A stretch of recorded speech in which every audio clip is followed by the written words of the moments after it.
निज दर्शन पा, जिन दर्शन कर निज दर्शन पा, सतगुरु वचन सुहाए आते अंतर्दर्शी विराजे, जिनवर जल के शांति अपार, जिनको अंग अंग जिनवर के, जिनसे झल के शांति अपार, जिनको अंग अंग जिनवर के, जिनसे झल के शांति अपार, जिनसे झल के शांति अपार। और अब हम यहाँ से जिनवाणी यहाँ पर विराजमान करेंगे, उसके पश्चात आदरणीय भाई साहब का प्रवचन प्रारंभ होगा। सभी सावधान हो जावें, जिनवाणी विराजमान कर रहे हैं। स्याद्वाद नय सट द्रव्य गुण पर्याय और प्रमाण का, जड़ कर्म चेतन बंध का, अरु कर्म के अवसान का, कह कर स्वरूप यथार्थ जग का, जो किया उपकार है उसके लिए जिनवाणी माँ को वंदना शतवार है, वंदना शतवार है। और अब यहाँ पर ग्रंथादिराज समय सार परमागम शास्त्र पर आदरणीय भाई साहब का मार्मिक प्रवचन प्रारंभ होने जा रहा है। आप सभी लोग भी जिनवाणी लेकर बैठे एवं ध्यानपूर्वक सुने।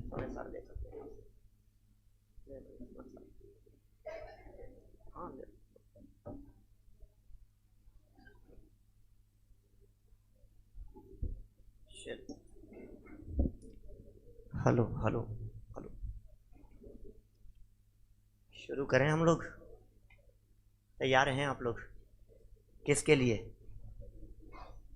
जवाब ही नहीं देते हैं आप लोग, अजमेर वासी सब। किसके लिए तैयार हैं? तैयार किसके लिए हैं? अपने को देखने के लिए। चलो देखते हैं क्या दिखा रहे हैं यहाँ कुंदकुंदाचार्य देव। शुरू करते हैं चर्चा को। हाथ जोड़ ले हुए, आंखें बंद, मंगलाचरण। जय श्री ओम नमः सिद्धेभ्य। ओम जय जय जय, नमोस्तु नमोस्तु नमोस्तु, नमो अरिहंताणम, नमो सिद्धाणम, नमो आयर्याणम, नमो वज्रायाणम, नमो लोये सवसाहुणम। वंदितु सवसिद्धे ध्रुवमचल मनोवमं गदिं पते, वोचामी समय पाहुड़ मिणमो सुद केवली भणिदम। नमः समय साराय स्वानुभूत्या चकासते, चित् स्वभावाय भावाय सर्वभावांतरचिदे। जिन स्वानुभूति से किरी मम स्वानुभूति मधिगिरी, श्री विमल धारा जन श्रुत आनंद अमृत से भरी। समता प्रवाह बहावती, रागादि विकल्प तोड़ी के, माँ सरस्वती प्रतिभाव वंदन, दृष्टि निज में जोड़ी के, दृष्टि निज में जोड़ी के। ग्रंथराज समयसार जी यहाँ विराजमान है। श्रीमद्भगवत कुंदकुंदाचार्य देव की यह परम उपकारी मंगलमय रचना, महान ग्रंथ, अद्भुत चर्चाएं। और यह ग्रंथ समय सार, ये वास्तव में समय सार नहीं है, ये तो ज्ञायक भगवान आत्मा को दिखा देने वाला आईना है। ये समय सार इसे ग्रंथ मानकर जब हम देखते हैं तो हमें ग्रंथ मात्र दिखाई देता है, लेकिन जब हम इसे आईना मान करके देखते हैं तो इसमें अपना चेहरा दिखाई देता है। ये समय सार ग्रंथ हमें आईना दिखाने वाला है, मुझे मेरा चेहरा दिखा देने वाला ये महान ग्रंथ है। एक एक बात कुंद कुंदाचार्य देव के अंतर की गहराई से निकली हुई है। हर शब्द अंदर की गहराई में उतर करके बैठ करके लिखा है। अनुभूति की तलहटी में बैठ बैठ कर मानो एक एक शब्द निकला हो। हर बात ऐसी है कि उपयोग अंदर में जाता है और जब उपयोग बाहर निकलता है तो अंदर जाने पर जिस तत्व का अनुभव किया था, जिस रस का रसास्वादन किया था, वही रस बाहर शब्दों में भी झलकता सा दिखाई देता है। मैं कभी कभी ऐसा कहता हूँ, केसी जैन साहब, कभी कभी ऐसा बोलता हूँ मैं कि रस से भरा हुआ कोई बर्तन हो, रसगुल्ले जिसमें रखे हों, गुलाब जामुन जिसमें रखे हुए हों, और उसमें यदि हमारा हाथ जाए रसगुल्ले निकालने के लिए, चम्मच से नहीं हाथ से, तो हाथ यदि बाहर निकलता है तो उसके टपके गिरे बिना नहीं रहते। होगा ही ऐसा।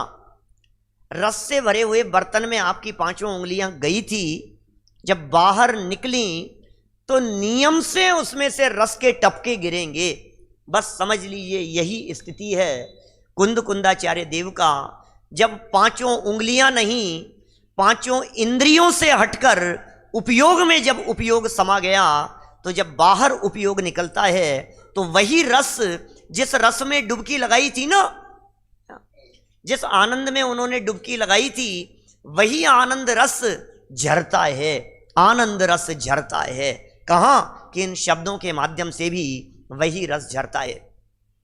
बहुत तरह की बातें पीछे से चल रही थी गाथाओं में। ये कहा जा रहा था कि ये आत्मा कौन है, तो कई तरह की मान्यताएं बतलाई। गाथा नंबर 39 से 43 तक कई तरह की मान्यताएं बतलाई। शरीर वाला है, संयोग वाला है, ऐसा है, नौ कर्म वाला है, अध्यवसान वाला है, भाव कर्म वाला है, क्षयोपशम वाला है। 8 तरह की विपरीत मान्यताएं बतलाई। लोगों को ये तो पक्का पता है कि सुख की प्राप्ति आत्मा को जाने बिना नहीं होगी, ये तो 100% सच्ची बात है। लेकिन आत्मा कौन? प्रॉब्लम तो ये है, हर धर्म दर्शन वाला अपने अपने हिसाब से आत्मा की बात करता है। और तो और ये टीवी वाले भी आत्मा दिखाते हैं, इधर से उधर जाते हुए दिखाएं, आत्मा चल रही, भटकती हुई से दिखाएंगे। कोई फीमेल को ऐसी साड़ी, ऐसे सफ़ेद साड़ी में पहन करके इधर से उधर जाती थी, आत्मा है आत्मा। आत्मा हवाएं चलने लग जाएगी, ऐसा लगता है आत्मा माने भूत प्रेत, वो भी आत्मा की बात करते हैं। दुनिया में हर व्यक्ति ने, हर धर्म दर्शन वाले ने अपने अपने मति कल्पना के अनुसार उस आत्मा का स्वरूप समझ रखा है। तो आचार्य कुंद कुंद स्वामी ने सर्व धर्म दर्शन वालों की मान्यताओं का खंडन किया। गाथा आगे बढ़ी, 44वीं गाथा 46 नंबर गाथा में आगे आकर के ये कह दिया कि नहीं नहीं, तुम जो कह रहे हो ना कि शरीर वाला आत्मा होता है, हम भी कह रहे हैं शरीर वाला आत्मा नहीं मानेगा तो भस्म की तरह से मसल देने का प्रसंग प्राप्त होगा। हम भी कह रहे हैं, हाँ ठीक है, कोई बात नहीं, आत्मा शरीर वाला होता है। महाराज आप इतने बड़े आचार्य ऐसी बात कह रहे हो शरीर वाला आत्मा होता है? हाँ हाँ कह रहे हैं, मान मत लेना। ये क्या बात कर रहे हो आप भी? ऐसी बात, हाथी के दांत खाने के कुछ और, दिखाने के कुछ और। महाराज आपसे ये उम्मीद नहीं थी। बोले नहीं, जिनेंद्र भगवान ने ये बात कही है, अकेला मैं नहीं कह रहा हूं, ये 3 लोक के नाथ ने ये बात कही है। ये जिन शासन अनेकांत स्वरूप है, ये जिन शासन अनेकांतमय है, हमारे यहाँ एकांत नहीं है। वस्तु स्वरूप में ही ये बात छिपी हुई है, वस्तु स्वरूप ही इसी तरह का है। असमान जाति द्रव्य पर्याय का भी अपना स्वरूप है, लेकिन श्रद्धा करने योग्य तो उस देह मात्र से भिन्न अपना त्रिकाली ध्रुव अभेद अखंड आत्म तत्व है। महाराज कैसा है वो अभेद आत्मा? ये सब जो आपने स्वरूप बतलाया है ये व्यावहारिक स्वरूप है, तो फिर परमार्थ से जीव कैसा है? तो गाथा खड़ी हो गई 49 नंबर। हम गाथा और पाठ करते हुए आगे बढ़ेंगे। पेज नंबर 106 पर गाथा और पद्यानुवाद है और चर्चा चल रही है 110 पर। पहले 106 से गाथा बोलते हैं। अजमेर वालों की आवाज़ पूरा देश सुन रहा है। क्या अब कितना अच्छे से बोलते हैं आप लोग। नाश्ते का अरेंजमेंट तो है नहीं, लेकिन भोजन का जरूर है आप सबके लिए। क्या? हाँ, देश विदेश सब जगह सुन रहे हैं। गाथा रिपीट करना। अर समरूवम गंधम आई नहीं अभी आवाज बराबर। अरे समरूवम गंधम अवत्तम चेदना गुणमसदम ज्ञानलिंग गहनम जीवमणे देठ संठाणम चैतन्य गुणमय आत्मा अव्यक्त अरस अरूप है। रिपीट करो।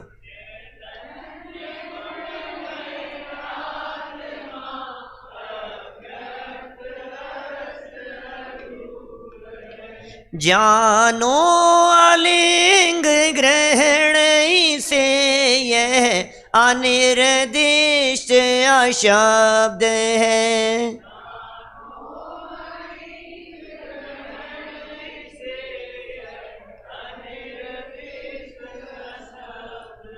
जानो जानो निर्देश दे रहे हैं, निर्देश कुंद कुंदाचार्य देव। इस आत्मा को ऐसा जानो भैया। तुम आत्मा को कैसा जान रहे हो? तुम आत्मा को शरीर वाला मत जानना, तुम आत्मा को संयोगों वाला मत जानना, तुम आत्मा को राग वाला मत जानना, तुम आत्मा को क्रोधादि वाला मत जानना, तुम आत्मा को विभाव भावों वाला मत जानना, तुम आत्मा को क्षयोपशम ज्ञान वाला भी मत जानना। क्या क्षयोपशम ज्ञान वाला भी है, आत्मा नहीं है। तो कौन है आत्मा? बोले चैतन्य गुणमय आत्मा। चेतना गुणम, चैतन्य गुण वाला ये आत्म तत्व है। पारमार्थिक स्वरूप बतला रहे हैं, असली आत्मा दिखा रहे हैं आपको। आत्मा नकली भी होता है क्या? कि नकली तो होता नहीं है, लेकिन कभी कभी पैकिंग में दिखता है, तो ना समझ लोग पैकिंग को माल समझ लेते हैं। ये शरीर संयोग द्रव्य कर्म भाव कर्म आदि ये पैकिंग है। संसार दशा में ये आत्मा रूपी शुद्ध माल ये इस पैकिंग के बिना नहीं दिखता, लेकिन पैकिंग पर रीझ लेने वालों को उस माल की उपलब्धि नहीं होती। जिन्हें माल चाहिए हो वो पैकिंग को नहीं देखते, वो माल की तरफ जिनकी दृष्टि होती है उन्हें पैकिंग आकर्षित करने में समर्थ नहीं होती। ये पारमार्थिक स्वरूप इस चेतन का बतला रहे हैं। और कैसा है पारमार्थिक स्वरूप बतलाते हुए 110 पेज पर टीका समाप्त करते हुए ये कह दिया कि भैया सुनो, ये पारमार्थिक स्वरूप तो चैतन्य गुण वाला है। ये चैतन्य गुण वाला है। जैसा बताया गया था ये वैसा नहीं है। आज तक तुमने जैसा समझ लिया था ये वैसा नहीं है। ये ज्ञान के लिए कितने विशेषण यहाँ दिए। कल हमने वो सब पंक्तियाँ आपके बीच में पढ़ी थी। एक बार पुनः पढ़ते हुए आज इस चर्चा को हम संपन्न करेंगे। जिसने अपना सर्वस्व, मिल गया क्या? ग्रंथ लेकर के जो लोग बैठे हैं मिल गया? जिसने माने किसने? त्रिकाली ध्रुव गायक आत्म तत्व ज्ञान स्वभाव, उसने अपना सर्वस्व अनंत गुणों का अखंड पिंड गायक भगवान आत्मा अपना सर्वस्व भेद ज्ञानियों को सौंप दिया है। इसका मतलब भेद ज्ञानी ही पकड़ पाते हैं उस आत्म तत्व को। बिना भेद विज्ञान के वो चैतन्य आत्म तत्व दिखाई नहीं देता। आत्मा को देखना है तो भेद विज्ञान के बल पर देखना पड़ेगा। शुद्ध आत्म तत्व को देखना है, प्रत्यक्ष ज्योति स्वरूप आत्म तत्व को यदि देखना है, पर द्रव्य पर भाव और उनके लक्ष्य से उत्पन्न होने वाले विकारी भावों से भिन्न, पर और पर्यायों से भिन्न यदि त्रिकाली ध्रुव आत्म तत्व को देखना है तो भेद ज्ञानियों के ज्ञान में झांक करके देखो, तुम्हें आत्मा दिखाई देगा। भेद ज्ञानियों के ज्ञान में दिखता है। सभी भेद ज्ञानियों को आत्मा दिखता है, अभेद ज्ञानियों को नहीं। भेद ज्ञान से देखना पड़ेगा कैसा है वो आत्म तत्व, कैसा है वो चैतन्य तत्व, कैसे हैं वो भेद ज्ञानी व्यक्ति कि जिन्होंने समस्त लोक को ग्रासीभूत करके अत्यंत तृप्ति से मंथर हो गया है वो ज्ञान, वो भेद ज्ञान। सारा लोक, अरे अब देखने लायक कुछ नहीं बचा। जब देखने लायक कुछ नहीं बचा चारों तरफ से, तो उपयोग अपने स्वरूप में आकर के पड़ा है आराम से, मस्त होकर के मंथर की तरह। अजगर होता है ना, अजगर ग्रासीभूत करने के लिए कह रहे हैं, सारे लोक को ग्रासीभूत करके अत्यंत तृप्ति से मंथर हो गया। अजगर, अजगर जानते हैं आप? अजगर के मुंह में दांत नहीं होते, होते होंगे कदाचित कोई छोटे छोटे से, लेकिन दांत नहीं होते। वो किसी चीज को चबा करके नहीं खाता अजगर, सबको निगल जाता है, बड़े बड़े जीवों को निगल जाए, पूरा का पूरा ऐसे ग्रासीभूत कर ले वे, मनुष्य को पूरा का पूरा निगल जाए। अनंगसरा को निगल गया था। यहां तक चक्रवर्ती की बेटी थी ना अनंगसरा, अनंगधरा अनंगसरा, बाद में विशल्या बनी वो, और ऐसा उसका अभय दान दिया था उसने उस अजगर को। चक्रवर्ती की बेटी विद्याधर उठा करके ले गया था और जंगल में छोड़ दिया। विद्याधर ने, मनुष्य गति के होते हैं विद्याधर, देव नहीं होते, वो भी डरते हैं अपनी पत्नियों से, डर करके उसे जंगल में छोड़ दिया, उसे पटक दिया ऐसा, तो ला करके उसको गिर दिया। अब वो जंगल में भटक रही थी, 3-3 हजार वर्ष तक कंदमूल आदि वहां जो कुछ भी मिला उसको फल फूल आदि खा करके उसने समय बिता। चक्रवर्ती की बेटी, देखो आप, पाप कर्म का उदय आता है तो किसी के भी घर में पले बड़े हो तुम, पाप कर्म का उदय, ये कर्म का उदय किसी का सगा नहीं होता। ये नहीं देखता है तुम कहां से आए हो, ये नहीं देखता है तुम कौन से घराने से हो, ये नहीं देखता है कि तुम चक्रवर्ती की बेटी हो, कोई बात नहीं। चक्रवर्ती सम्राट और अपनी पुत्री चले गई, कोई बैरी उठा करके ले गया, विद्याधर उठा करके ले गया। सारे दुनिया भर में उसने नहीं तलाश किया होगा, और जब तलाश करते करते उसे खबर मिली और वहां पहुंचा तो अजगर उसे आधा खा चुका था। तलवार निकाल ली, अभी काट देता हूं बेटा। नहीं पिताजी, मैं तो, मेरा शरीर तो आधे से ज्यादा अंदर जा चुका है, मैं तो बचूंगी नहीं, इसे मार करके आप हिंसा का पाप अपने माथे पर न लेवे। अभय दान दिया उस अजगर को, मर करके विशल्या बनी। उसके नहाए हुए के जल से बीमारियां दूर हो जाती थी विशल्या, लक्ष्मण की पत्नी। मैं तो ये बतलाना चाह रहा था, वो अजगर पूरा का पूरा निगल जाए, फिर वो पूरा निगल जाने के बाद क्या करता है अजगर, अजगर के अंदर वो इतनी गर्मी, ऐसा होता है वो अंदर से कि जैसे पूरा का पूरा वो सब गला देता है पूरे शरीर को, चबाने की जरूरत नहीं होती, बैठ करके पड़ जाता है तृप्त होकर के, सबको ग्रासीभूत करके अंदर लेकर के। अब वो पड़ गया बिल्कुल मस्त होकर के, अब कोई काम नहीं। जैसे खीर खांड खाने का पहले उदाहरण दिया था कुंदाचार्य देव ने, खीर खांड खा करके तृप्त होकर के मस्त होकर के पड़ गया, आलसी की तरह, प्रमादी की तरह। ऐसे ही जिसने संपूर्ण लोकालोक को अपना ग्रास बना लिया, ग्रास बना लिया माने ज्ञान का विषय बना लिया, सब कुछ ज्ञान में झलक रहा है, ऐसे अत्यंत तृप्ति से उपशांत होकर के स्वरूप सौख्य से तृप्त होने के कारण बाहर निकलने को अनुद्यमी हो गया है। भैया कौन निकलेगा, होता है ना ऐसा। पंचकल्याण प्रतिष्ठा महोत्सवों के आयोजन चल रहे हों, एक बार आप आयोजन के बीच में भोजन के बाद रूम पर चले जाओ, फिर लेटने के बाद अब कौन जाएगा, क्या आलसी हो जाता है ना अपन, खा पी करके लेट जाओ एक बार, तो ऐसा प्रमाद चढ़ता है दिमाग में। ये प्रमाद स्वरूप में जाकर के वीतरागी संत प्रमादी हो जाते हैं। भेद विज्ञानी जब अपने स्वरूप में समा जाते हैं, आलसी हो जाते हैं, निरुद्यमी हो जाते हैं, करना कुछ न रहा जैसे। अब क्या करें भाई साहब, अब क्या करना बाकी रह गया है, कुछ करना धरना नहीं है हमारे को। अपने अंतर में देखा तो बस देखने लायक को देख लेने के बाद अब दुनिया में कुछ देखने लायक दिखाई नहीं देती है। किसको देखें, जब दृष्टि पड़ी प्रभु जी तुम पर, कि जब दृष्टि पड़ी प्रभु जी मुझ पर और मुझको स्वभाव का भान हुआ, उसमें तो लिखा है प्रभु जी तुम पर, आपको देखने से स्वभाव का भान हो गया, लेकिन जो अपने को देखते हैं फिर बाहर में दृष्टि जाती नहीं है, निरुद्यमी हो गया है।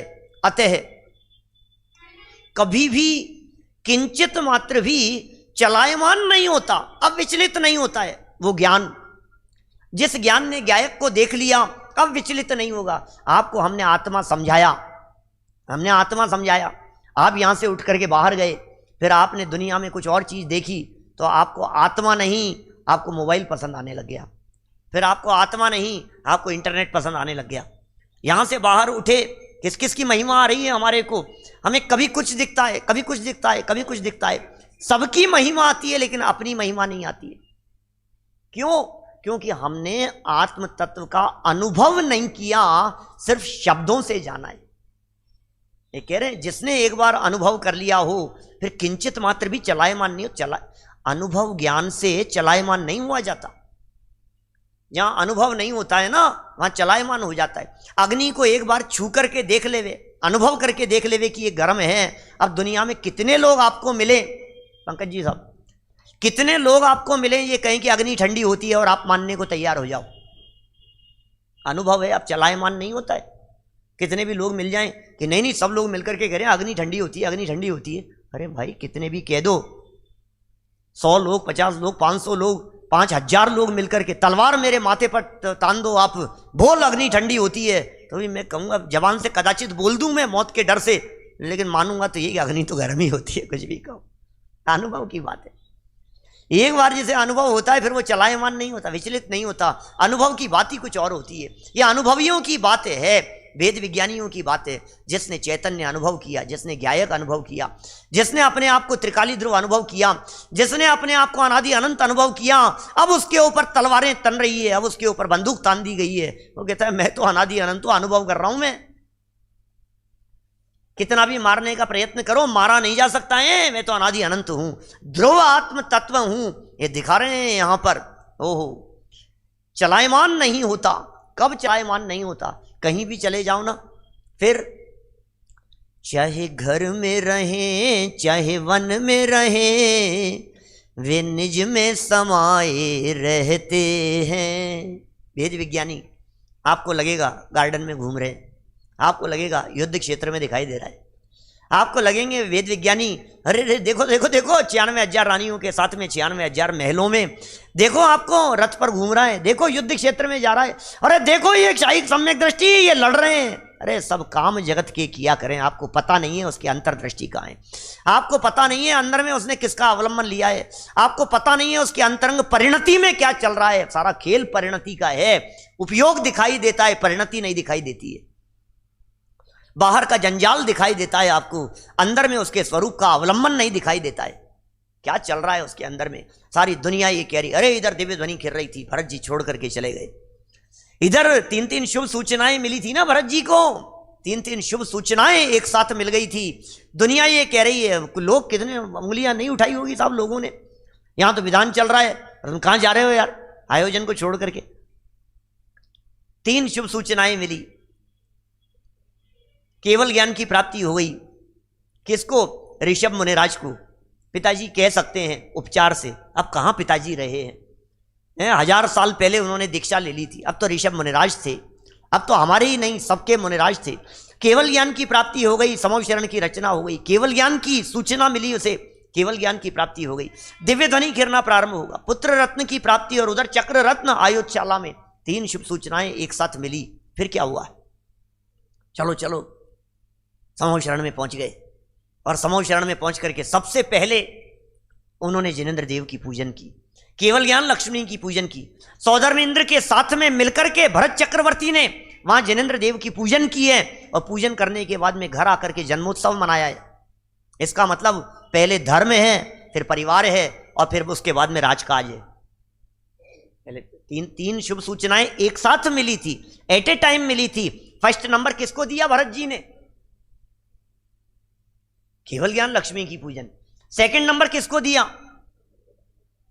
परिवार को, जन्मोत्सव मनाया।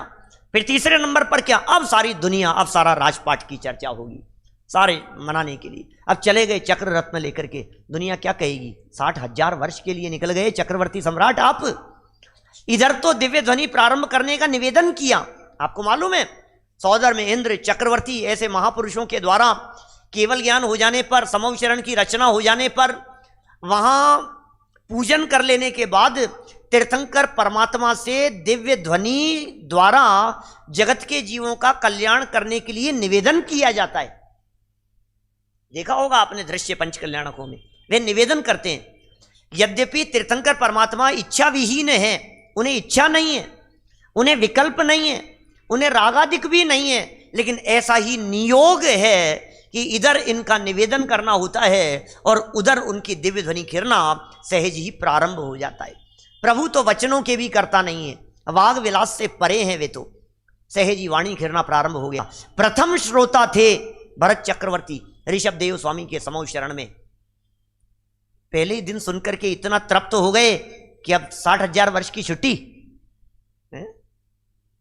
एक दिन दिव्य ध्वनि सुनकर के इतनी लंबी छुट्टी मार दी, पहले दिन प्रेजेंट लगा करके। सुनो तो सही, दुनिया तो ये कह रही है युद्ध क्षेत्र में चला गया, युद्ध क्षेत्र में चला गया। दादा का भरत का अंतर्द्वंद पढ़ करके देखो, बीच बीच में आ जाया करते थे दिव्य ध्वनि सुनने के लिए। और सुनो, 96,000 रूप बनाने की जिसमें सामर्थ्य हो, क्या वो अपना रूप बनाकर यहां दिव्य ध्वनि सुनने के लिए आ नहीं सकता है? मैं ही परिकल्पना कर रहा हूं क्या? जो चक्रवर्ती एक कम 96,000 रूप बना सकता है, वो चक्रवर्ती सम्राट 60,000 वर्ष के दिग्विजय के काल में क्या उसका एक रूप रोजाना दिव्य ध्वनि सुनने के लिए बैठा नहीं रह सकता है? जो कुछ भी होता हो, ये तो अपनी परिकल्पना है, लेकिन इतना तो अवश्य है कि आपको लग रहा है 6 खंड को जीत रहा है, लेकिन वस्तु स्थिति यह है 5 इंद्रियां और मन ये ज्ञान को खंड खंड कर देने वाले क्षयोपशम को जीत रहा है और अखंड ज्ञायक भगवान आत्मा रूपी साम्राज्य को प्राप्त कर रहा है। ये तो कर्णानुयोग कहता है 60,000 वर्ष के दिग्विजय के काल में भरत चक्रवर्ती ने मिनिमम से मिनिमम 1,20,000 बार आत्म तत्व का अनुभव किया होगा, कम से कम। क्या पापा? 1,20,000 बार कम से कम 1 लाख, क्योंकि 6 महीने में एक बार आत्मा की अनुभूति नहीं होवे, गुणस्थान गिर जावे। क्षायिक सम्यक दृष्टि है, क्षायिक सम्यक दृष्टि भरत चक्रवर्ती, क्षायिक सम्यक तो छूटता नहीं है, छूटेगा नहीं, सम्यक दर्शन तो छूटेगा नहीं। 60,000 वर्ष साल में 2 बार, कम से कम कह रहा हूं, अरे लाखों बार आत्म तत्व की अनुभूति किया करते थे। बाहर में लग रहा है आपको युद्ध क्षेत्र में, बाहर में लग रहा है आपको शादियां हो रही है, अरे वो तो मुक्ति वधु का वर्ण कर रहे थे, अंदर में स्वभाव का अवलंबन ले रहे थे बार बार में, जिसे एक बार गायक की धुन सवार हो जाती है। ये लिख रहे हैं यहां पर, चलायमान नहीं होता किंचित मात्र भी। अब कौन चलायमान करे? उसे स्त्रियां, उसे ये भोग, उसे ये भोग्य सामग्री, वो चक्रवर्ती के लिए बनने वाली खीर, भोजन, इतने रसोइये, ये सब उसके चित्त को चैतन्य से चलायमान करने में समर्थ नहीं होते। उसका चित्त चैतन्य से चलायमान नहीं होता। गायक जिसकी दृष्टि में आ गया है, क्या है? सम्यक दृष्टि ज्ञानी जीव युद्ध कर रहे हैं, तीर चला रहे हैं। रामचंद्र जी 6-6 महीने तक युद्ध चल रहा है सेना के साथ में, रावण की सेना के साथ में 6-6 महीने तक युद्ध चल रहा है, लेकिन फिर भी गायक का अवलंबन छूटता नहीं है। ये सम्यक दृष्टियों की कुछ अद्भुत महिमा हुआ करती है। चाहे घर में रहें, चाहे वन में रहें, जो निज में समाये रहते हैं, सब काम जगत के किया करें, नहीं मोह किसी से करते हैं। सब कर रहे हैं ना, काम थोड़ी ना रुकेंगे, क्या फर्क पड़ गया है? सवाल तो मन का है, सवाल तो मन का है भाई साहब। क्या आपके मन में क्या बसा है, सवाल तो उसका है। कहां खड़े हो उससे फर्क नहीं पड़ता, मन कहां है ये महत्वपूर्ण बात है। आप क्या देख रहे हो इससे फर्क नहीं पड़ता, आपके अंदर में क्या बसा है वो महत्वपूर्ण है। बाहर में क्षेत्र से कहीं भी हो, लेकिन अंदर में कहां विराजमान है वो महत्वपूर्ण बात हुआ करती है। वो अकबर बीरबल का प्रसंग है ना इस तरह का, सोनागिरी जी में सुनाया था। वो अकबर बीरबल के साथ मॉर्निंग वॉक पर जा रहे थे और टहलने जाते जाते रास्ते में कुछ मजाक सूझी, नोक झोंक तो चलती ही रहती थी। अब कुछ भी कह देते थे बीरबल से, और बीरबल से बोले, बीरबल क्या बताऊं यार, रात को एक सपना आया मुझे। बोले क्या महाराज, क्या सपना आया? बोले बुरा मत मानना, लेकिन सपना था, रात को सपना आया, और सपने में मैंने ऐसे देखा कि अपन दोनों रोजाना घूमने तो जाते ही हैं और थोड़े अंधेरे में ही निकल जाते हैं अपन लोग घूमने के लिए। रास्ते में चलते चलते अपने को दिखा नहीं और सामने कुछ कुंड थे, हम उन कुंड में गिर गए। अच्छा महाराज कि हाँ, लेकिन भाई तुम बुरा मत मानना, फिर कह रहा हूं मैं, लेकिन मैंने क्या देखा कि चलते चलते जो कुंड में गिरे, मैं अमृत के कुंड में गिरा और तुम विष्टा के कुंड में गिर गए। अकबर ऐसा कहकर के हंसने लगा। क्या सपना था, सपना, लेकिन बात तो ऐसी थी जो सपना आया वो। फिर अकबर बीरबल ने पूछा, महाराज फिर? बोले फिर क्या, फिर तो आंख खुल गई, फिर आ गए। बोले महाराज मुझे यही सपना आया था। जो सपना आपको आया वही सपना मुझे भी आया। आपकी आंख खुल गई, लेकिन मेरा सपना कुछ देर और आगे तक चला। क्या? अच्छा कि क्या हुआ कि बस वो आप अमृत के कुंड से बाहर निकले और मैं विष्टा के कुंड से बाहर निकला। मेरी दृष्टि अमृत के ऊपर थी और आपकी दृष्टि, महाराज सपना ही था, बुरा मत मानना। मेरी दृष्टि अमृत के ऊपर थी और आपकी दृष्टि विष्ठा के ऊपर थी। कहते हुए शर्म आ रही है, अच्छा नहीं लगता है, लेकिन आप मेरा स्वाद ले रहे थे, मुझे चाट रहे थे, मैं आपको चाट रहा था। कहने का मतलब ये, कहाँ भी हो, किसी भी जगह पर क्यों नहीं हो, दृष्टि कहाँ है आपकी, ये बतलाओ। घर में रहते हुए भी, युद्ध क्षेत्र में रहते हुए भी, भोजनशाला में रहते हुए भी, खाते पीते हुए भी, नहाते धोते हुए भी, ज्ञानी की दृष्टि तो गायक पर होती है। ज्ञानी गायक को छोड़ करके बाहर नहीं निकलता। ये भेद विज्ञानी है, ये चैतन्य के अलावा उसको और कुछ दिखाई नहीं देता है। इसकी दृष्टि चलायमान नहीं होती। अरे गायक से ज्ञान चलायमान हो जावे, ऐसा हो नहीं सकता। गायक से यदि ज्ञान चलायमान हो गया तो वो गायक नहीं रहेगा, मिट जाएगा वो। ज्ञान के बिना गायक कैसा? ज्ञान के बिना गायक का अस्तित्व नहीं होता। गायक का अस्तित्व ज्ञान से है। निगोद में चला जाए तो भी फर्क नहीं पड़ता है। भेद विज्ञानी की बात अलग है। यदि भेद विज्ञानी नहीं है तो भी ज्ञान शून्य चेतन कभी नहीं होता। नरक में चला गया, तिल तिल टुकड़े टुकड़े कर दिए, तिल तिल करे देह के खंड, तो भी सदा में अभेद अखंड। मैं तो सदा काल अभेद अखंड रहता हूं, अभेद अखंड गायक रहता हूं मैं। ये अभेद अखंड की कीमत है। यहाँ खंड खंड ज्ञान में विभक्त हो जाने वालों की कीमत नहीं है, कीमत अखंड की हुआ करती है। नरेश जी भाई साहब, अखंड की कीमत है। आपकी गड्डी खुली हुई है और खुल करके बिखर गई, अब उसकी कीमत नहीं है, अभेद अखंड है, उसकी कीमत है। नोट है आपके पास में, मनोज जी भाई साहब, नोट है आपके पास में, 2000 का नोट है, और यदि अभी यहां मैं आप सबको 2-2 हजार के नोट देने की बात कहूं तो सब तैयार हैं कि नहीं है? कोई तैयार नहीं है। कोई बात नहीं, मेरे पास सही, कोई भी तैयार हो जाएगा। रोड पर यदि 2-2 हजार के नोट बट रहे हों तो लेने को तैयार हो जाएगा। गड्डियां बांटी जा रही हो, फटाफट 2 लाख रुपए, क्यों संकेत, तुम तो बोल दो भाई, है ना, ऐसा ही है ना। लेकिन यदि वो नोट गंदा हो तो भी ले लेंगे। क्या बात कर, आप तो बैंक वाले हो, चल जाएगा, कोई बात नहीं। थोड़ा सा घिस जाए तो चल जाएगा, वो भी चल जाएगा। गंदा हो गया तो भी चल जाएगा। मुड़ गया, मुच गया तो बोले तब भी चल जाएगा, कोई दिक्कत नहीं है। और उस नोट के 2 टुकड़े करके देवे, बोले अब नहीं चलेगा भाई साहब। क्या, जब तक अखंड था तब तक उसकी कीमत थी, उसकी वैल्यू थी, और जैसे ही उसे खंड खंड कर दिया गया उसकी पूरी कीमत खत्म हो गई। अब कीमत नहीं है। खंड खंड हो जाने के बाद में कीमत तब तक है जब तक अखंड है। ये गायक भगवान आत्मा जब अभेद है, अखंड है, परिपूर्ण है, उसकी कीमत है। और उसकी ऐसी कीमत है, ऐसा परिपूर्ण तत्व है कि जो पर्याय उसकी कीमत करे वो पर्याय कीमती हो जाए। वो ऐसा कीमती तत्व है, जो पर्याय उस तत्व का अवलंबन करे, जो पर्याय उस द्रव्य का आश्रय लेवे, वो पर्याय पूज्य हो जावे। पूरे 3 लोक में आज तक जिस जिस ज्ञानी धर्मात्मा पुरुष ने अपने अभेद अखंड आत्म तत्व का अवलंबन लिया वो पूज्य हो गया। उसके गले में मालाएं डलने लग गई, उसकी जय जयकार होने लग गई। देव लोग आकर के उसके पुष्प वृष्टि करने लगे, रत्न बरसाने लगे ऊपर से, समुद्र में से निकाल करके ले आए। उपसर्ग के काल में उपसर्ग से बचाने के लिए आ गए। किसका कमाल है ये कमाल है द्रव्य दृष्टि का, ये कमाल है स्वभाव दृष्टि का, ये कमाल है अपने गायक तत्व को देख लेने का, ये उसका कमाल है। देखो अपने अंदर को, ये यहाँ दिखा रहे हैं। सारे विवाद चले जाते हैं, ये लिख रहे हैं यहाँ। ये चैतन्य तत्व, ये चैतन्य गुणमय आत्मा, अजय भैया, ये चैतन्य गुणमय आत्मा ये कैसा है? अन्य द्रव्यों में नहीं पाया जाने वाला स्वभावभूत लक्षण है। ऐसा चैतन्य गुणमय आत्मा समस्त विवादों को नाश करने वाला है।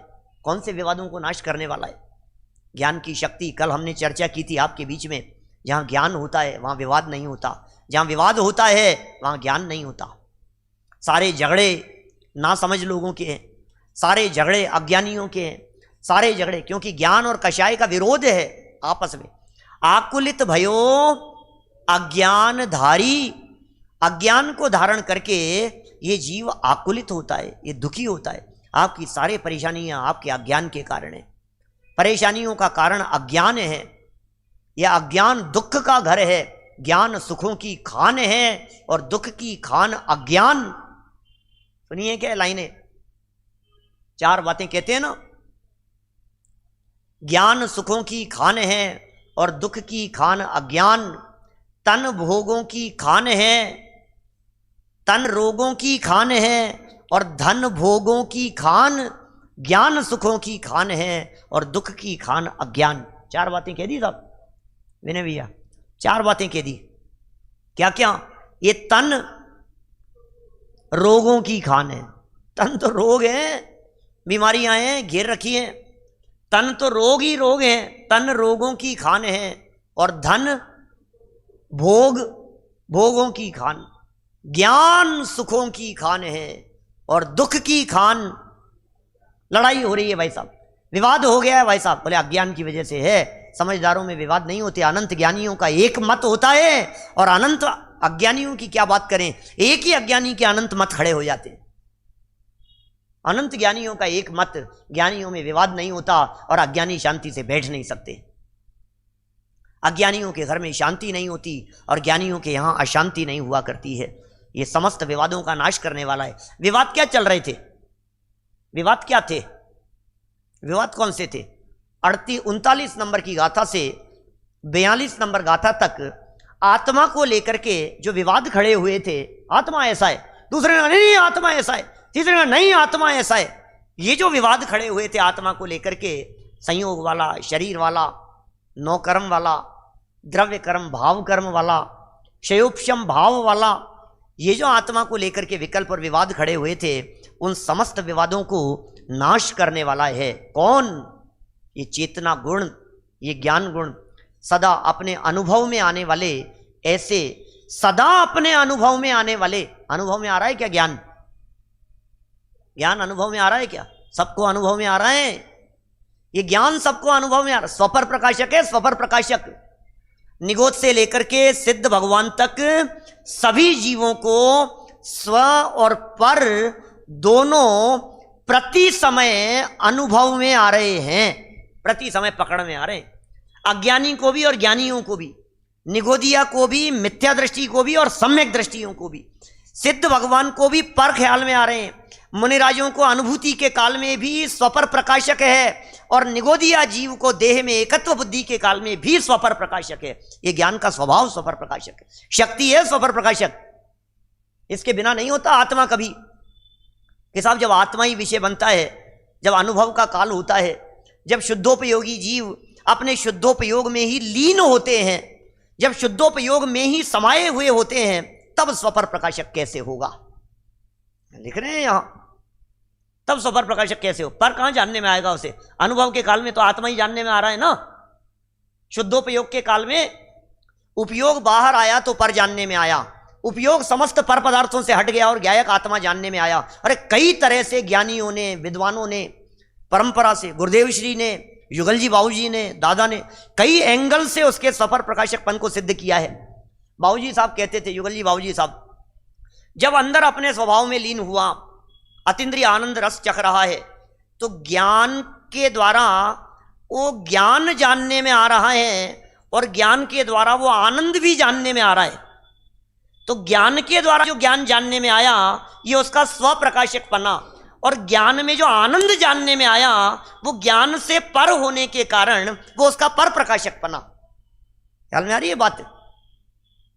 ज्ञान में ज्ञान और आनंद दोनों जानने में आ रहा है कि नहीं? आनंद का उपभोग कर रहे हैं ना अनुभूति के काल में, शुद्धोपयोग के काल में। आनंद रस में वो जो जीव है, छठे सातवें गुणस्थानवर्ती, छठे गुणस्थान में आया, उपयोग बाहर आ गया, सप्तम गुणस्थान में आया, उपयोग अंदर चला गया। तो उपयोग अंदर चला गया तो कौन विषय बना? बोले स्वयं। स्वयं माने कौन? बोले आत्मा। बोले ज्ञान के लिए ज्ञान स्वयं और अनंत गुण वाला अभेद आत्मा पर। ज्ञान के लिए ज्ञान स्वयं और सुख पर। तो ज्ञान में ज्ञान जानने में आया ये स्वप्रकाशकपना, और ज्ञान में सुख पकड़ में आया ये उसका पर प्रकाशकपना। अंदर में ही स्वपर प्रकाशकपना घटित हुआ। युगल जी बाबूजी साहब तो बहुत घटित करते थे इसे। सिद्ध भगवान भी लोकालोक को नहीं जान रहे हैं, ज्ञान ही ज्ञान को जान रहा है। तो ज्ञान ज्ञान को जान रहा है, ये स्वप्रकाशकपना, और ज्ञान ज्ञान में बनने वाले ज्ञेयकारों को जान रहा है, ये पर प्रकाशकपना। अनुभूति के काल में भी। अच्छा, अज्ञानी जीवों के क्या होगा? अरे अज्ञानी के भी स्वप्रकाशक में आ रहा है। अज्ञानी जीव के स्वप्रकाशन में न आवे तो जड़ हो जाए, ज्ञान का स्वरूप बिगड़ जाए। या अज्ञानी के कैसे आ रहा है? ज्ञान की प्रतिपल उठे तरंग, झांकता उसमें आत्म पकड़ में नहीं आ रहा है, लेकिन समझना, आप दर्पण को देख रहे हैं तो दर्पण भी दिख रहा है और चेहरा भी दिख रहा है। ये बात अलग है कि जब आप दर्पण को देखने लगते हैं तो चेहरा ओझल हो जाता है, और जब चेहरे की तरफ ध्यान होता है तो दर्पण ओझल हो जाता है। ओझल भले ही हो जाए उपयोग में भले ही ओझल हो जावे, लेकिन दोनों एक साथ एट ए टाइम जानने में आ रहे हैं, एक साथ जानने में आ रहे हैं। तो स्वरूप है ये। अनुभव में आने पर, कैसा अनुभव में आने की बात कर रहे हैं? सदा अपने अनुभव में, सदा अपने अनुभव में, कि नहीं जब भोजन कर रहा होगा तब क्या अनुभव में आता होगा? अरे सदा अपने अनुभव में आता है, ज्ञान में अनुभव में आ रहा है। सदा अपने अनुभव में आने वाले ऐसे इस चेतना गुण के द्वारा, ये चेतना गुण एक्चुअल में क्या है? वो जो ज्ञान में जानने में आ रहा है, इस बात को ज्ञान जान नहीं पा रहा है। क्या ये मिथ्या दृष्टि जीव की जो दशा है ना, ज्ञान में प्रतिक्षण ज्ञान जानने में आ रहा है, इस बात को ज्ञान जान नहीं पा रहा है।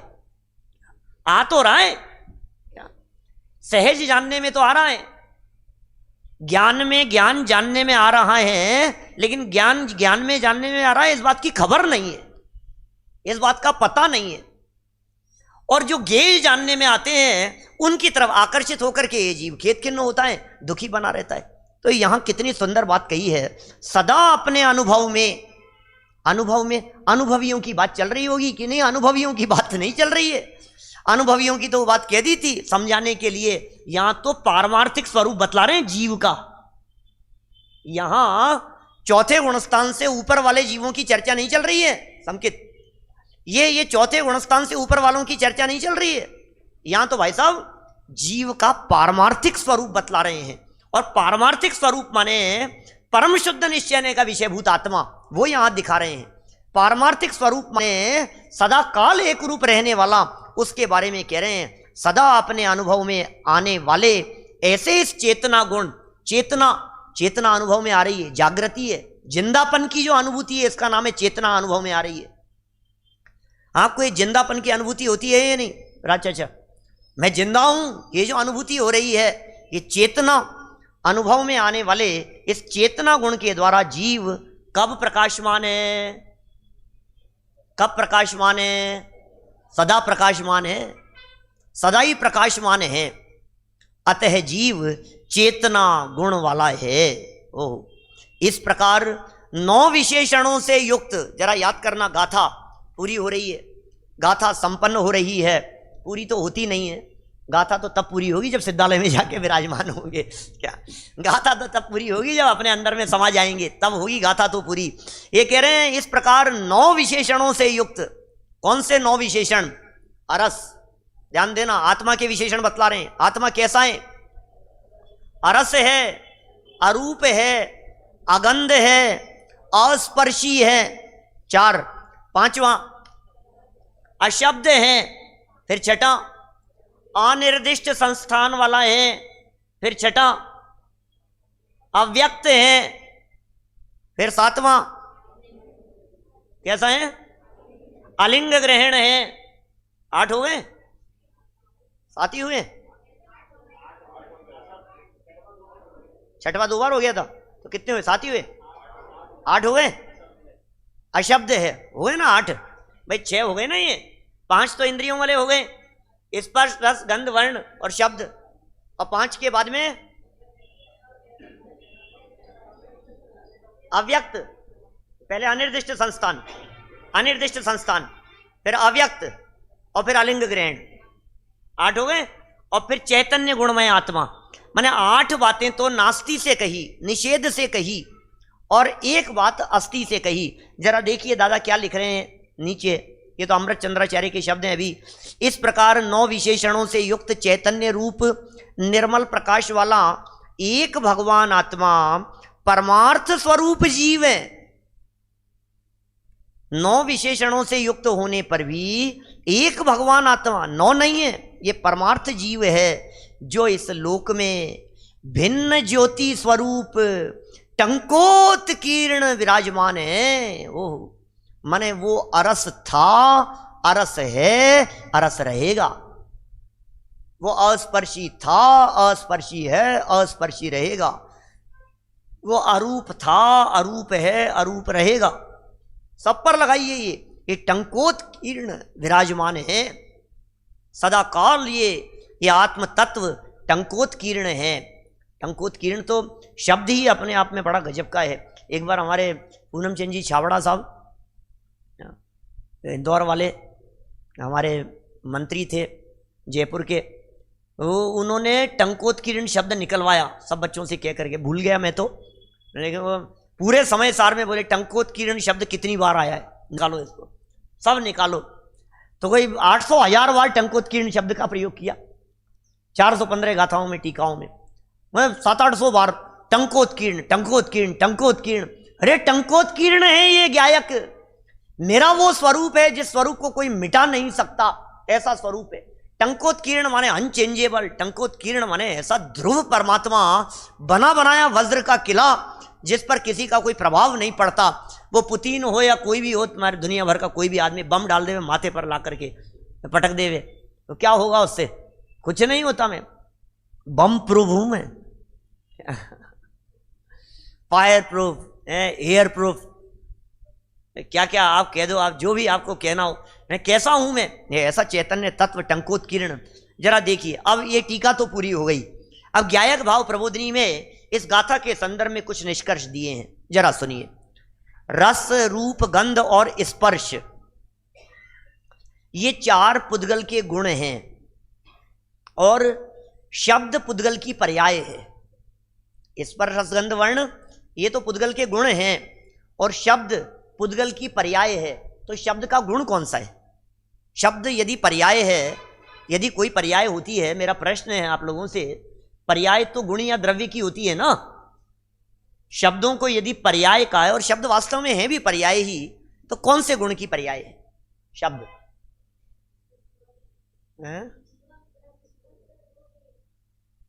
कोई तो गुण होगा। बिना गुण के पर्याय कहां किसकी होगी? परमाणु की तो कैसे हो सकती है? भाषा वर्गणा रूप पुद्गल परमाणुओं के, भाषा वर्गणा रूप पुद्गल परमाणुओं के स्पर्श गुण की पर्याय ख्याल में आती है।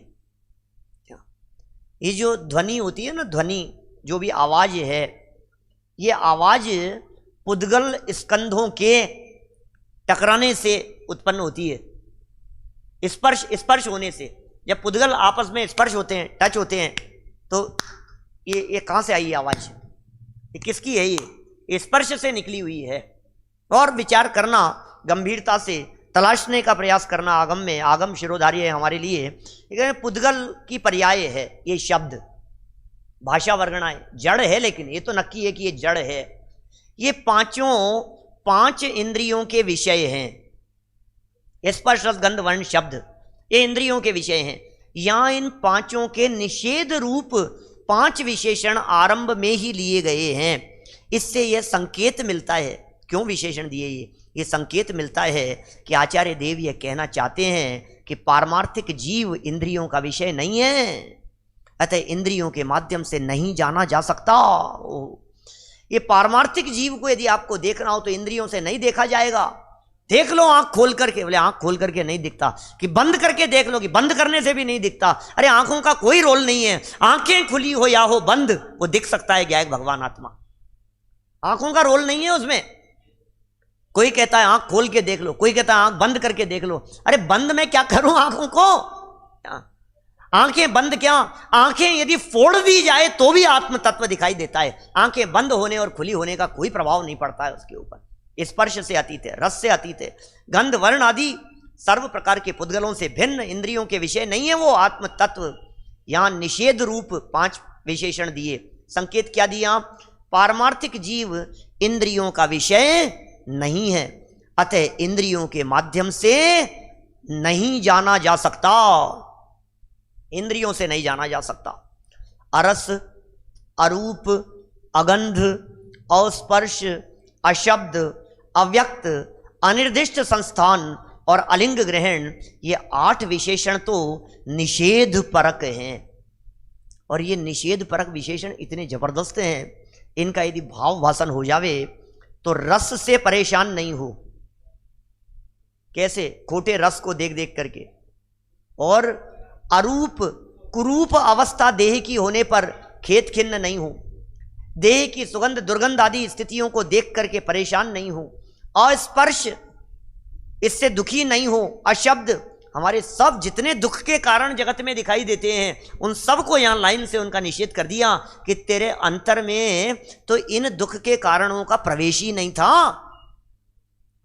ये जो शरीर का वर्ण था इसका तेरे चेतन में प्रवेश नहीं है, ये जो शरीर का स्पर्श है इसका चेतन में प्रवेश नहीं है, ये जो रस आदि के हैं बाहरी इनका चेतन में प्रवेश नहीं है, इन सबका यहां निषेध कर दिया। ये जिन शब्दों को सुन करके आप खेत खिन्न दुखी हो रहे हैं, ये शब्द गए कहां बताओ तो सही। नहीं नहीं अंदर से, अरे अंदर कहां है, शब्द है ही नहीं, ये शब्द आत्मा को छूते नहीं है। लगता है कभी कभी ऐसा आश्चर्य जैसा लगता है लोगों को देख देख करके, जब चर्चाएं करते हैं तो लोग ऐसी बातें, अरे साहब अंदर की आवाज है, वो आवाज अंदर से निकल रही है, देखो तो इनकी तो क्या बोलते हैं, इनकी तो आवाज अंदर से निकलती है। कहां से अंदर से, तेरे अंदर में आवाज नहीं है भाई, तो शब्दातीत है। कभी अंदर से आवाज निकलने की बात करता है, कभी आवाज अंदर घुस गई है ऐसी बात करता है। नहीं नहीं साहब आप बोलते हो, ये बोलते हैं ना इनके शब्द तो बिल्कुल अंदर तक जाते हैं, ये ऐसे जो बोलते हैं ना इनके शब्द अंदर तक चले जाते हैं। अच्छा शब्द अंदर तक चले जा, अंदर कहां जा रहे हैं किसी के शब्द अंदर तक चले जाते हैं, किसी के शब्द अंदर से निकल जाते हैं। भाई यहां तो अशब्द कह करके पुकारा जा रहा है, नए शब्द तेरे अंदर में जाते हैं, नए शब्द तेरे अंदर से बाहर निकलते हैं। तू तो शब्दातीत है, अव्यक्त है, विकल्पों में उलझने जैसा नहीं, अनिर्दिष्ट संस्थान है। आकार बिगड़ गया, लंबाई चौड़ाई मोटाई वजन कम ज्यादा हो गया, शरीर बेडोल, अरे कुछ नहीं, तू शरीर से भिन्न ज्ञायक तत्व है, अलिंग ग्रहण है। ये 8 विशेषण तो निषेध परक दिए हैं, परंतु चेतना गुण वाला यह 9वां विशेषण विधि परक है। चेतना गुण आत्मा का ये मूल स्वरूप है, ये अस्थि स्वरूप है। मैंने पहले भी कहा 1000 नास्तियां एक अस्थि के माध्यम से निषेध को प्राप्त हो जाती है। एक अस्थि स्वरूप पकड़ में आता है तो 1000 जगह नास्ति पकड़ में आ जाती है। ऐसा नहीं है, ऐसा नहीं है, ऐसा नहीं है। नास्ति से अस्थि पकड़ में नहीं आती, अस्थि यदि ख्याल में आ जावे तो कितनी ही नास्तियां सब ख्याल में आती है। आत्मा कैसा है, ये कौन है, बोले ये दिव्यांश है। तो दिव्यांश है का मतलब आभास नहीं है, दिव्यांश है का मतलब संकित नहीं है, दिव्यांश है का मतलब अजय नहीं है, संजय नहीं है, विजय नहीं है, पंकज नहीं है, ये नहीं है। 1000 नास्तियां, उसमें एक अस्थि के अंदर 1000 अनंत नास्तियां गर्भित हो जाती है। ये आत्म तत्व चैतन्य गुण वाला है, इसका मतलब बोले इस पर रस गंध वर्णादि वाला नहीं है। ये सब महिमा बतलाने के लिए देखो कितनी बातें कही। अतः आचार्य अमृतचंद्र ने आत्म ख्याति में इसकी महिमा बताने वाले अनेक विशेषण लगाए हैं, उस चैतन्य की महिमा बतलाने वाले जो आत्म ख्याति के अर्थ में दिए ही जा चुके हैं। आत्म ख्याति के अर्थ में पहले बताए जा चुके हैं, अपन ने अभी भी पढ़े थे थोड़ी देर पहले भी। अतः उनके बारे में कुछ विशेष लिखने की आवश्यकता नहीं है। टीका के अंत में कहा गया है कि इन आरस आदि 9 विशेषणों से युक्त चैतन्य स्वरूप निर्मल प्रकाश वाला एक भगवान आत्मा ही परमार्थ स्वरूप जीव है, वही जीव है। बस निर्मल है, प्रकाश वाला है, परमार्थ स्वरूप जीव है, जो इस लोक में पर से भिन्न ज्योति स्वरूप टंकोत्कीर्ण विराजमान है। ये बड़ा गजब का शब्द दिया है, विराजमान है कहकर के कहना चाह रहे हैं। इसे ढूंढने के लिए, इसे देखने के लिए, इसे तलाशने के लिए आपको कहीं जाने की जरूरत नहीं है, ये तो आपके पास विराजमान है। ये कहाँ विराजमान है? अरे ये वेदी पर विराजमान नहीं है। जिसको तू ढूंढे बंदे वह तो तेरे पास रे, क्यों जाता गिरनार क्यों जाता काशी, घट ही में है तेरे घट घट का वासी। कहाँ कहाँ जाएगा, कहाँ कहाँ घूमेगा? अंदर में देख, अंतर का कोना टटोल, टोल टोल टोल, अंतर का कोना टटोल, तेरा प्रभु तुझ ही में डोले। ये अंदर में अपना प्रभु विराजमान है। ये जो स्पर्श आदि का यहाँ निषेध किया, रस आदि शब्दादिक का जो निषेध किया, विकल्प आदि का जो यहाँ निषेध किया है, इसमें एक बात और गंभीरता से समझना। यद्यपि इनसे आत्मा पकड़ में नहीं आता, लेकिन इनका सर्वथा निषेध भी नहीं किया जाता। यथा योग्य भूमिका अनुसार अभी चक्षु इंद्रिय के बिना समय सार कैसे पढ़ेगा, कर्णेंद्रिय के बिना ये सब बातें कैसे सुनेगा। सम्यक दर्शन की प्राप्ति के लिए जो 5 लब्धियां कही है, उन लब्धियों में देशना लब्धि की प्राप्ति ये कर्णेंद्रिय के बिना कैसे होगी। विकल्प से विकल्पातीत होने के लिए मन में यदि इस चैतन्य आत्म तत्व के विकल्प नहीं उठेंगे तो विकल्पातीत अवस्था कैसे होगी। इसलिए भूमिका अनुसार पूर्व अवस्थाओं में ये सब मार्ग में अवश्य प्राप्त होते हैं, लेकिन इनसे आत्मा पकड़ में नहीं आता, इसलिए आत्मा इन सब से भिन्न है। ऐसे टंकोत्कीर्ण ज्ञायक आत्मा का स्वरूप बतलाने वाली ये 49वीं गाथा को आज हमने यहाँ संपन्न किया है और इसके अंत में इसका समापन करते हुए एक बहुत सुंदर मार्मिक कलश दिया है। कल उस कलश की चर्चा हम आगे बढ़ाएंगे। अभी की बात को हम यहीं विराम देते। जनवाणी स्तुति। और अभी हम यहाँ इस विधान वापस शुरू करेंगे। समय सार के कर्ता कर्म अधिकार की चर्चा हम आद्योपांत अभी आज पूरा कर्ता कर्म अधिकार विधान के माध्यम से चलाने वाले हैं और आपको उसका लाभ लेने के लिए जो लोग लाइव सुन रहे हैं उन्हें लिंक दोबारा विधान की लिंक आपको ज्वाइन करनी होगी। कोशिश करेंगे उस कर्ता कर्म अधिकार को